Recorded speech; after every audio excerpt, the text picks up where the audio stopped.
Saudara-saudara sekalian, dunia kembali gempar, tapi kali ini bukan karena perang, bukan karena politik kotor, dan bukan karena gosip murahan selebriti. Bang, pakai plastik atau pakai daun? Dunia gempar karena seorang gubernur dari Jawa Barat, Indonesia, bernama Deddy Mulyadi, muncul di layar kaca televisi Islandia.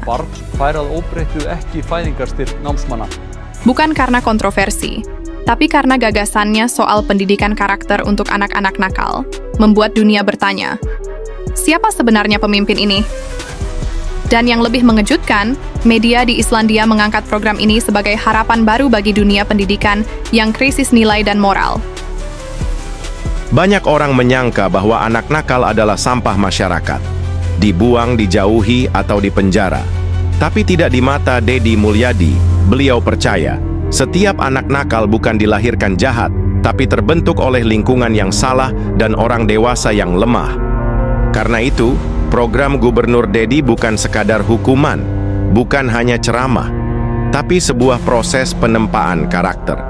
Disinilah para siswa yang sulit diatur, yang biasa membuat onar di sekolah, justru diberi tanggung jawab, disiplin, bahkan dilibatkan dalam kegiatan sosial, mulai dari bersih-bersih desa, membantu warga, hingga pelatihan seni budaya. Tujuannya bukan mempermalukan, tapi mengembalikan jati diri anak Indonesia yang seharusnya beradab, tangguh, dan bermanfaat. Lalu kenapa media di Islandia tertarik? Karena program yang serupa juga sudah berjalan sukses di Islandia selama bertahun-tahun, negara kecil yang tenang di ujung utara bumi ini punya satu sistem khusus untuk menangani remaja bermasalah. Tempat itu bernama Laugarvatn, sebuah daerah yang terkenal dengan pusat pelatihan karakter remaja nakal. Di Laugarvatn, anak-anak nakal tidak dikurung atau dipermalukan.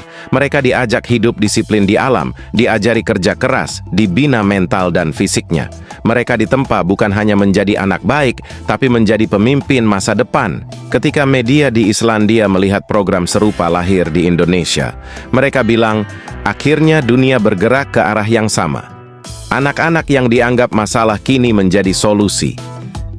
Namun sayangnya, di negeri sendiri, niat baik justru dihantam dari segala arah. Banyak pihak menghalangi program ini, mulai dari pejabat yang merasa tersinggung karena program ini membuat mereka terlihat tak berguna, sampai ormas dan tokoh-tokoh yang takut kehilangan pengaruh.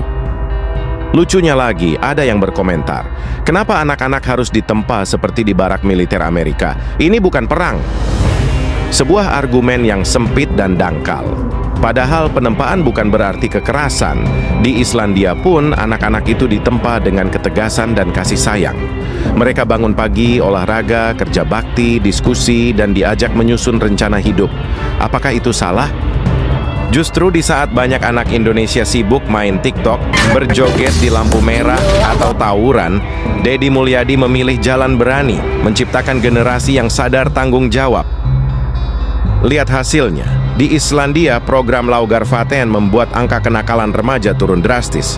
Tingkat penggunaan narkoba menurun, angka kriminal menurun, dan anak-anak kembali ke sekolah dengan semangat baru. Di Jawa Barat, program yang diinisiasi Deddy Mulyadi juga sudah menunjukkan perubahan nyata. Banyak anak yang tadinya dikeluarkan dari sekolah, kini kembali belajar, bahkan membantu mengajar adik kelasnya. Apakah ini buruk? Tentu tidak. Ini adalah kemenangan moral yang sesungguhnya. Saudara-saudara, dunia menyambut gagasan ini dengan tepuk tangan. Tapi di negeri sendiri banyak yang mencibir dan menghalangi. Begitulah nasib para pemimpin yang memilih jalan yang tidak populer. Tapi sejarah mencatat, yang mengubah dunia bukan mereka yang ikut arus, melainkan mereka yang melawan arus. Deddy Mulyadi adalah pemimpin yang berani melawan arus. Demi anak-anak, demi masa depan bangsa. Dan jika Islandia saja bisa menerima dan merayakan keberhasilan seperti ini, kenapa Indonesia justru mempersulitnya? Jika Anda percaya pendidikan karakter adalah fondasi masa depan Indonesia, subscribe channel ini untuk konten penuh makna lainnya.